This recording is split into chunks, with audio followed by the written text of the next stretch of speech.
আপনারা যারা এই সংবাদটি এখনো দেখেননি, দেখুন এই সংবাদটি কতটা ভয়ঙ্কর।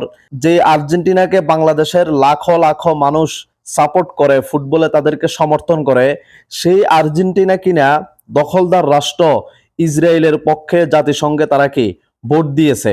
মাত্র 8টি দেশ ইসরায়েলকে সমর্থন করেছে, তার মধ্যে অন্যতম এই ফুটবলের দেশ, মেসির দেশ, ম্যারাডোনার দেশ এই আর্জেন্টিনা। আজকের পর থেকে যারা এই নিউজটি আপনারা দেখেছেন, আপনারা সবাই এই আর্জেন্টিনাকে বয়কট করুন, মেসিকে আপনারা বয়কট করুন এবং মেসি সহ তার দলবল তাদেরকে সমর্থন করা কি বিরত থাকুন।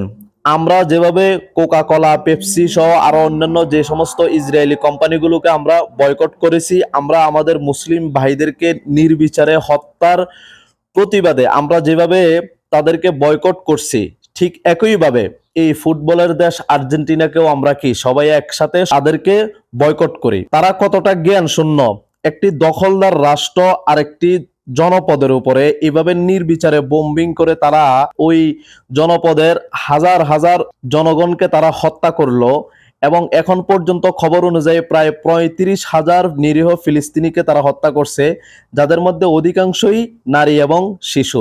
সেই দখলদার রাষ্ট্রকে তারা সমর্থন করছে। আসুন আমরা সবাই মিলে তাদেরকে বয়কট করি এবং তাদেরকে সাপোর্ট করা থেকে কি বিরত থাকি। ধন্যবাদ সবাইকে, ভালো থাকবেন। আসসালামু আলাইকুম।